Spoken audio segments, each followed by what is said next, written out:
충격점에 집중하라. 지금 눈앞에 있는 것에 집중하라. 좋은 인생은 늘 발밑에서 발견된다. 100명이 넘는 현자들의 인생을 바꾼 책은 당연 빅텐 프랭클의 죽음의 수용소였다. 그리고 그들이 그 책에서 가장 많이 인용한 대목은 다음과 같았다. 성공을 목표로 삼지 마라.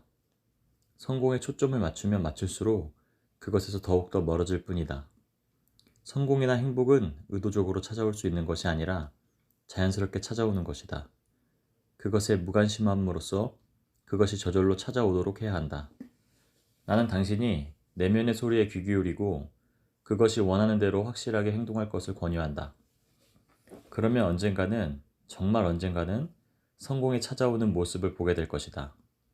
왜냐하면 당신이 성공에 대해 생각하는 것을 까맣게 잊어버리고 있었기 때문이다. 얼음장 밑에서 얻은 깨달음. 2017년 어느 날 나는 프런트 데스크에 뭔가를 부탁하고는 호텔방 침대에 쓰러질 듯 몸을 눕혔다. 마치 사형장에 끌려가는 죄수가 된 기분이었다. 휴대폰 배터리는 몇 시간 전에 이미 바닥났다. 허리 통증이 점점 뚜렷하게 엄습해왔다. 20분쯤 지난 후 노크 소리가 났다. 겨우 몸을 일으켜 문을 열고 나가자 호텔 직원이 약간 뒤로 물러나며 가볍게 목례했다. 그의 손에는 얼음이 가득 든 세탁 주머니가 내게 들려 있었다. 총 20kg의 얼음이 내 손으로 건네졌다.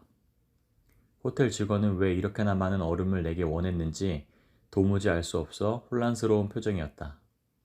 낑낑대며 나는 주머니들을 욕조로 옮겼다. 팔꿈치 보호대를 풀고 양말을 벗은 다음 물집투성이 발부터 시작해 몸 전체를 천천히 얼음물에 담갔다. 숨이 확 막혔다. 그와 동시에 아드레날린이 솟구치며 오래된 말이 떠올랐다. 고통을 사랑하라. 고등학교 졸업반 때 짐 로어 박사의 스포츠를 위한 강인한 정신훈련에서 이 문장을 만났다. 그 모든 경쟁 스포츠에서 나는 최고의 시즌을 보냈다. 그 시절 내내 레슬링 훈련을 하기 전에 노트를 꺼내 맨 위에 또박또박 힘주어 적어 넣었다. 고통을 사랑하라. 나는 정신이 혼미해질 정도로 차가운 얼음물 밑에서 다시 이 말을 떠올렸다.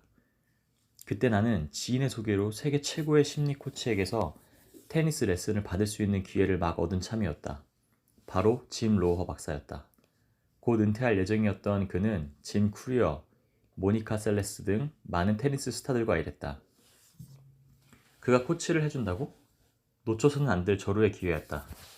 그리고 그 멋진 기회를 받아들인 덕분에 그렇게 차디찬 얼음 목욕을 하고 있는 중이었다. 5일의 일정 중 첫날이 끝났을 뿐이다. 매일 6시간씩 훈련을 받기로 했는데 첫날부터 쓰러질 것 같았다. 고질적인 오른쪽 팔꿈치 건증이 재발해 컵을 드는 것조차 괴로웠다. 양치질이나 악수도 마찬가지였다. 허리는 물론 안 아픈 데가 없었다.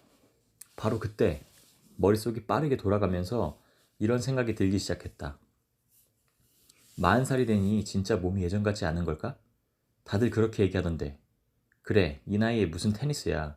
지금 시작하기엔 너무 격렬한 운동이지 않은가.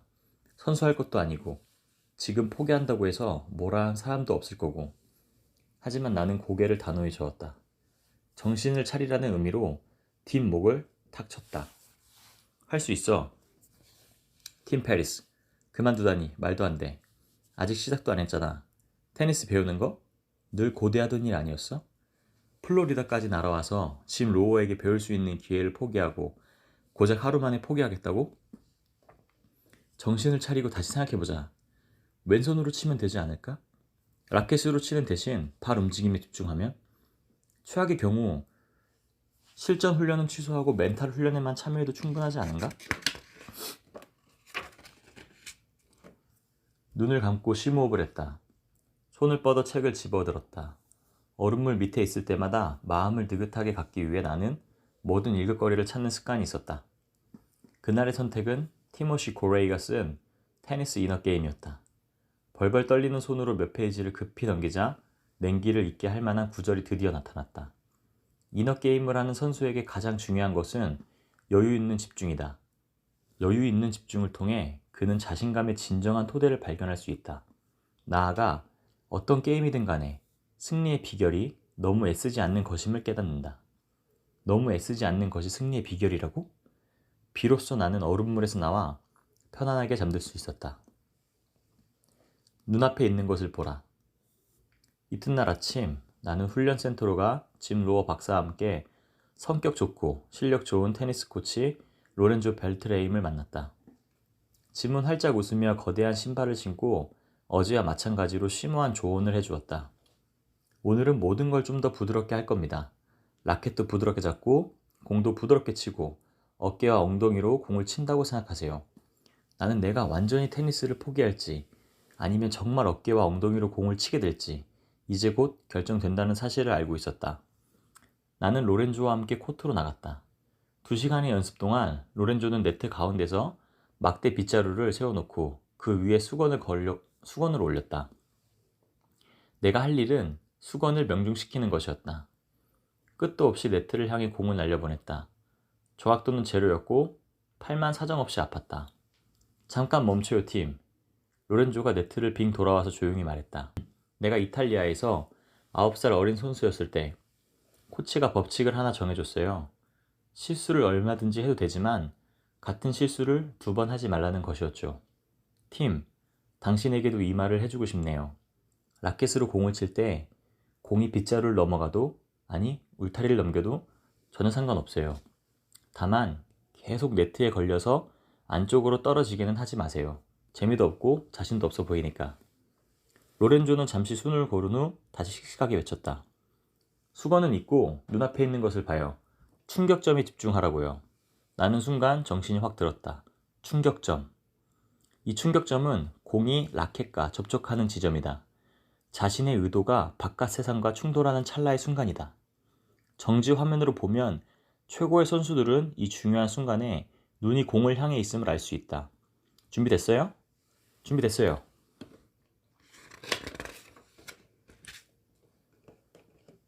로렌조가 첫 번째 공을 던졌고 마법처럼 적중했다. 목표 지점, 즉 공이 날아가 맞은 지점에만 온통 신경 쓰다가 프레임을 바꿔 눈앞에 충격점에 집중하고 나니 일이 잘 풀리기 시작했다. 10개, 15개, 20개의 공이 거의 모두 내가 원하는 지점으로 날아갔다. 와우! 공이 어디로 보내고 싶은지 생각도 하지 않았는데 말이다. 로렌조가 풍차처럼 팔을 빙글빙글 돌리며 계속 공을 던졌다. 그는 활짝 웃으면서 사이드라인을 향해 소리쳤다. 그곳에는 짐이 있었다. 박사님, 팀 좀 보세요. 짐의 얼굴에 환한 미소가 번졌다. 대단하군요. 계속해서 공은 물 흐르듯 날아갔다. 충격점에 집중할수록 게임은 저절로 알아서 진행됐다. 갑자기 팔꿈치 통증도 줄어드는가 싶더니 5일에 걸친 훈련을 무사히 마칠 수 있었다. 정말 굉장했다. 빅퀘스천의 함정. 어떤 삶을 살 것인가? 이는 대부분 상황에서 끔찍한 질문이다. 이번 테니스 서브는 어떻게 넣을까? 스타벅스 줄이 긴데 어떻게 하지? 길이 막히는데 다른 길은 없을까? 자꾸만 마음속에서 솟아오르는 화를 어떻게 다스릴까? 이런 것들이 훨씬 더 나은 질문이다. 탁월함은 앞으로의 5분이다. 혁신이나 개선도 앞으로의 5분이며 행복도 앞으로의 5분 안에 존재한다. 계획을 깡그리 무시하라는 말이 아니다. 담대한 계획을 세우되 그 커다란 목표를 가능한 작은 조각으로 해체해 한 번에 하나씩 충격의 찰나에 집중해야 한다. 나는 늘 의심하는 삶을 살았다. 대개는 별다른 이유도 없었다. 물론 정교한 계획이 있으면 좋다. 하지만 그보다는 나를 무너뜨릴 수 있는 실수는 없다. 사실을 알 때 더욱 자유로워진다. 곧장 새로운 인생 프로젝트에 도전하는 용기가 생겨난다. 전설적인 코미디 배우 패튼 오스왈트는 이렇게 말했다. 내가 가장 좋아하는 실수는 무대를 망쳤을 때다. 다음날 일어났을 때도 세상이 끝나지 않았기 때문이다. 설령 세상이 끝났다고 해도 기껏해야 예전과 다른 길로 나가면 그뿐이다. 그 다른 길 위에서 종종 더 나은 삶을 발견하기도 한다. 베스트셀러 휴먼스 오브 뉴욕을 집필한 사진작가 브랜든 스태튼은 이렇게 조언을 남겼다. 원하는 삶을 살려면 때로는 원하는 것으로부터 벗어나 있을 줄 알아야 한다. 네트 위에 걸려있는 수건을 너무 뚫어지게 쳐다보지 마라. 그 같은 강박적인 목표가 오히려 당신의 성공을 가로막는 걸림돌이 될 수 있다. 작은 공에 시선을 집중한 채 감각을 익히고 필요하면 조정도 한다. 그러다가 진정 원하는 게 수건이 아니었다는 사실을 깜빡 놀라며 깨닫기도 한다. 인생이란 게임은 언제나 그렇게 진행된다. 이길 수 없는 적을 다루는 지혜. 올랜도에서 맞이한 두 번째 점심 식사 때 짐 로어 박사가 댄 젠슨의 이야기를 들려주었다. 댄 젠슨은 9남매의 막내로 태어났다. 누나의 권유로 16살에 스피드 스케이팅을 시작한 그는 500m 종목에서 주니어 세계 신기록을 세우면서 평생 빙상 위를 질주하는 삶을 살겠노라 결심했다. 댄은 자타가 공인하는 최고의 선수였다. 하지만 올림픽 때마다 불운의 고배를 마셔야 했다. 1988년 캘러리 동계올림픽에서 그의 고통은 절정에 이르렀다. 500m 경기를 몇 시간 앞두고 댄은 백혈병을 앓고 있던 누나 제인이 세상을 떠났다는 소식을 들었다. 그는 경기 도중에 넘어지며 펜스에 부딪혔다. 며칠 후 열린 1000m 경기에서도 마찬가지였다. 두 종목의 강력한 금메달리스트 후보였던 그는 결국 빈손으로 돌아가 가족의 죽음을 맞이했다. 그 후 심리적 외상 때문에 계속 불운을 겪어야 했던 댄은 1991년 상황을 바로잡기 위해 짐 로어 박사의 지도를 받기 시작했다. 당시에는 500m에서 36초의 장벽을 무너뜨리기란 불가능하다고 여겨졌다. 댄은 이 불가능을 무너뜨리기 위해 매일 일기장에 35초 99라고 적었다. 끝없이 솟아나는 의구심을 물리치기 위한 노력이었다. 1000m 경기 동안 심각한 문제였다. 댄은 계속 넘어졌다. 오랜 시간 괴로운 잡념에 사로잡히다 보니 자신도 모르게 머릿속에 자기 파괴적인 생각의 고리가 단단하게 만들어져 있었다. 짐은 2년 동안 매일 댄에게 일기장에 35초 99라고 쓴 다음 그 옆에 나는 1000m가 좋아라고 적게 했다. 댄은 스승의 조언을 충실히 따랐다. 1993년 12월 4일 댄은 500m 결승선을 35초 92에 돌파한다. 1994년 1월 30일 댄은 다시 한번 500m에서 36초 장벽을 무너뜨리는 데 성공한다. 여세를 몰아 그는 그에 열린 릴레한메르 동계올림픽에 최고의 컨디션으로 참가한다. 올림픽에서 금메달을 딸 수 있는 마지막 기회였다. 하지만 그는 주 종목인 500m에서 8위에 그친다. 절망적인 성적이었다. 올림픽의 저주가 집요하게 따라다니고 있는 듯했다. 마침내 그에게 그토록 가혹했던 1000m 경기가 열렸다. 마지막 올림픽에서 치르는 마지막 경기였다. 그는 넘어지지 않았다. 세계 신기록을 세우면서 메달을 차지해 모두를 깜짝 놀라게 만들었다. 댄은 시상대 가장 높은 곳에 올라 이렇게 말했다. 내게 1000m는 무너뜨릴 수 없는 적이다. 쓰러뜨리는 게 불가능한 존재를 어떻게든 굴복시키려다가 나는 번번이 넘어졌던 것이다. 그래서 생각과 행동 방식을 바꿨다. 이길 수 없는 적을 다루는 유일한 방법은 사랑하는 것이었다. 멋진 이야기다. 당신은 반문할지도 모른다. 감동적이긴 한데 짐 로어가 옆에 있어야 가능한 일 아닌가? 17살의 나에게도 짐 로어는 없었다. 하지만 침대 위에 놓인 그의 책, 스포츠를 위한 강인한 정신훈련이 내 삶을 바꿨다. 가르침을 얻기 위해 꼭 최고를 직접 만날 필요는 없다. 가르침을 흡수하면 된다. 책이나 오디오, 한마디 명언을 통해 모두 가능하다. 나에게만 들리는 목소리에 담긴 이야기를 어떻게 경청할 것인가가 삶의 질을 좌우한다. 내가 나에게 들려주는 이야기 수준이 곧 나의 현재 모습이다. 예를 들어 속상한 실수를 저질렀을 때 자신에게 뭐라고 말하는가? 친한 친구가 실수했을 때처럼 너그럽고 다정하게 위로하는가? 그렇지 않으면 바꿔야 한다. 누구나 노력해야 한다. 내 오랜 친구이자 마찬가지인 고통을 사랑하라 라는 말에 대한 설명을 해보자. 고통을 사랑하라는 자신에게 가해진 채찍이 아니다. 모든 성장에는 불편이 따른다는 사실을 일깨워주는 메시지일 뿐이다. 자전거로 오르막길을 오르거나 자존심을 접은 채 귀 기울이는 것처럼 약간 불편할 때도 있다. 지구력 훈련이나 뼈를 맞추는 것과 같이 극심한 고통일 수 있다. 돌아보면 모두 감당할 만한 스트레스임에도 불구하고 모두가 피하려고만 한다. 모두가 그럴 때 자신에게 어떤 방식으로 말을 거느냐가 인생과 성공에 큰 도움이 된다. 따라서 나는 결코 인생의 현자는 아니지만 강력하게 조언한다. 고통을 이길 수 없다면 고통을 사랑하라. 위대한 작가 무라카미 하루키는 장거리 달리기 선수이기도 하다.